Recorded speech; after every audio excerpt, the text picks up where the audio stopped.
Bonjour et bienvenue dans cette vidéo où on va voir comment est-ce que vous allez pouvoir suivre les activités de votre équipe. Le but dans ce module et dans les nombreuses vidéos qui vont faire apparaître justement cette notion de suivi d'activité, ça va être comment former le personnel et comment les accompagner, qui est un penchant très important en tant que futur manager. Alors voici par exemple un tableau que vous pourrez faire pour pouvoir suivre les activités de votre équipe. Alors, soit les activités quotidiennes ou dans le cadre d'un projet, vous pouvez mettre en place ce tableau-là. Dans le cadre de votre BTS notamment, on peut vous demander de mettre en place un outil pour suivre les activités de votre équipe.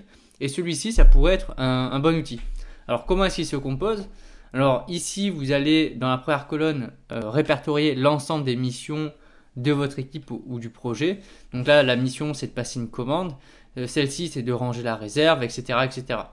Là, vous allez mettre justement quelles seront les personnes qui seront concernées ou quelles seront les équipes, s'il y a plusieurs équipes concernées par cette mission en question.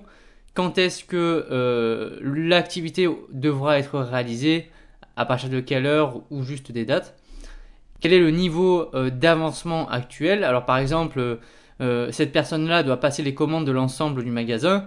Là, jusqu'à présent, son niveau d'avancement, c'est qu'elle a fait uniquement les fruits et légumes pour l'instant. Donc après, il lui reste tout le reste. À quoi ça sert de mettre ça? C'est par exemple s'il y a une relève sur cette personne-là, il n'a pas terminé, la personne qui va le relever, elle va savoir exactement ce qui a été fait et ce qui reste à faire. Et enfin, la date de fin d'activité, donc en l'occurrence, il a terminé justement son activité de commande à 11h30, donc 1h30 après. Donc ça, c'était un exemple de tableau. Alors, il faut alimenter bien sûr régulièrement pour qu'il soit utilisé. Le but, c'est pas de créer des tableaux pour en créer. Le but, c'est d'en créer un et de s'en servir comme outil. Donc, il va être alimenté déjà par le manager pour pouvoir mettre en place les différentes missions et les personnes attribuées. Et il peut être aussi alimenté par les équipes, notamment pour le niveau d'avancement, qu'est-ce qu'ils ont fait et où est-ce qu'ils en sont. Et justement, quand est-ce qu'ils ont terminé leur activité. Donc ça, vous pouvez vous imaginer que ça peut être un tableau sur un tableau blanc qui va être effaçable au fur et à mesure du temps. Et puis, on va inscrire avec des VLDA à l'intérieur des choses. Là, c'est informatique, mais vous pouvez le faire bien sûr manuellement dans une réserve ou dans les locaux sociaux. Objectif du coup de ce tableau-là, déjà, ça va être de mieux répartir les tâches, de voir concrètement qui fait quoi et à quel moment, de connaître justement le degré d'avancement de son équipe, où est-ce qu'ils en sont et qu'est-ce qui reste à réaliser. De bien communiquer, c'est un bon outil de communication pour éviter justement que deux personnes fassent la même chose coup sur coup. Et puis du coup, c'est pour optimiser le temps et puis c'est un bon moyen de référence pour votre équipe qui sache exactement ce qu'ils ont à faire.